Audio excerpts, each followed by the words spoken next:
สบายดีทุกคนอยู่ดีมีแห้งพบกับบ่าวทวารคนอยู่สวนมื้อนี้ไปเลาะหาหักหญ้าพื้นเมืองโบราณลาวเฮาอีกพี่น้องมานำลังบ่าวทวารมามื้อนี้ที่บดคึม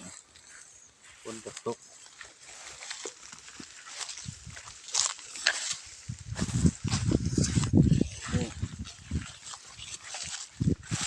ไข่เน่าต้นไข่เน่าบำรุงกำลังสู้กำลังเอาใส่กับต้นนี่เด้อพี่น้องเด้อนี่ดิเอาล่ำเพิ่นก็ได้นี่ต้นตาเสือนี่ตาเสือจะน้อยเพิ่นสิเป็นดอกนี่สิเป็นดอกแล้วนี่ใบเพิ่นสินุ่มๆแบบนี้เด้อนี่นุ่มๆเพิ่นเป็นดอกก็สีเหลือง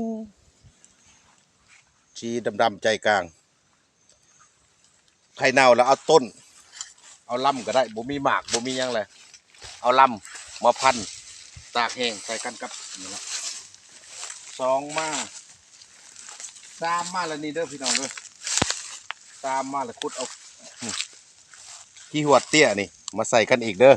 3 มาแล้วขุดเอาหากขี้หัวเตี้ยเด้อไปตากแดดจังบ้องเหล่าหรือว่าต้มกินสีเห็ดให้สู้กำลังดีเจ็บหลังเจ็บเอวสู้กำลังได้ดีประกอบเข้ากันนี่เด้อ4 มา 3 มาต้นตาเสือสังเกตได้พี่น้องเด้อต้นตาเสือนี่เด้อเพิ่นสิเป็นดอกแล้วนี่จังหน่อยเป็นดอกนี่นี่เด้กำลังสิเป็นกระจุมดอกนี่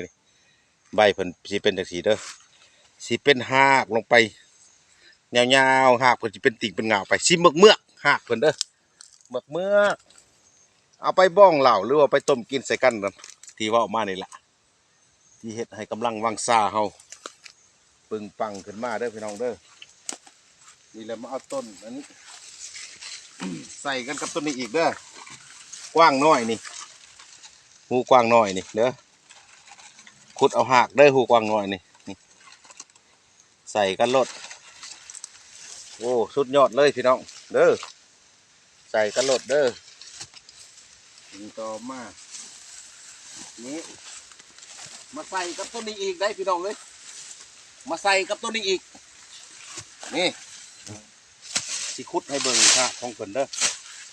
หุ่นไห่เด้อค่ะหุ่นไห่นี่สิขุดให้เบิ่งค่ะเด้อค่ะหุ่นไห่นี่สิดีเจ็บหลังเจ็บเอวบำรุงเลือดบำรุงกำลังกูได้หมักเป็นวินเป็นเวียนแก้ผิดอีกได้พี่น้องเอ้ยแก้ผิดได้ไล่ผิดอีกได้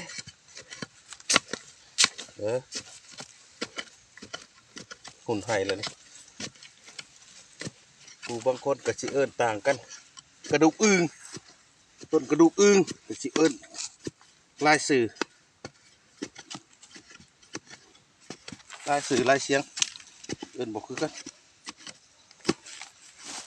นี่หากของเพื่อนจะเป็นแบบนี้บำรุงเลือดบำรุงกำลังเพิ่มเลือดแก้ผิด เด้อผู้บางคนจะเอิญต้นกระดูกอึ่งนี่ดิแต่ละท้องถิ่นเอิญจะเอิญนะสังเกตหมากนี่หมากแดงๆนี่เด้อพี่น้องเด้อสังเกตหมากแดงบางคนก็เอิญต้นหุ่นไห้อย่าลืมเอามาบ้องเหล่าใส่กันนั่นแหละแต่ละชนิดที่เหล่ามาเมื่อกี้นี่ครับบ้องเหล่าใส่กันแล้วก็เราต้มกินผู้ใดกินเหล่าผู้ใดก็ต้มกินเด้อพี่น้องเด้อเอาเท่านั้นได้บาทวรมาแนะนำให้ฮู้จักน้ำกินน้ำใส่น้ำกันเด้อพี่น้องเด้อเอาบุญเอาคุณน้ำกันผู้ใดเคยใส่แล้วก็คอมเมนต์มาบอกบาทวรตื่มแน่อายุดีไม่แห้งจุกูทุกคนอยู่ดีไม่แห้งอย่าเจ็บอย่าจนลำด้วยกันสาธุ